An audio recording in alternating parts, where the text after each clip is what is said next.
Nabi SAW telah melakukan witir di permulaan malam, di tengahnya dan di akhirnya. Dan witir Nabi itu berakhir pada waktu sahur.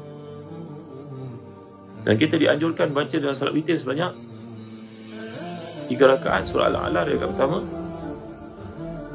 Al-Kafirun rakaat kedua, Al-Ikhlas pada rakaat yang ketiga.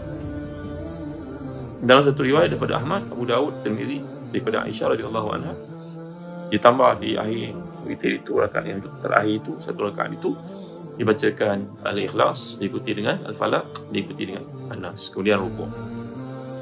Ini cara Nabi kita SAW. Dalam salat witir ni ada wirid-wirid Nabi anjurkan yang disebut dalam hadis-hadis. Sebagai contohnya, Nabi membacakan Subuhun Qudusun Rabbuna wa Rabbul Malaikati wa Ruh. Ataupun Nabi juga membacakan Subhanal Malikil Qudus. Saya bacakan sebanyak 3 kali. Kemudian disambung pula dengan Rabbul Malaikati wa Ruh.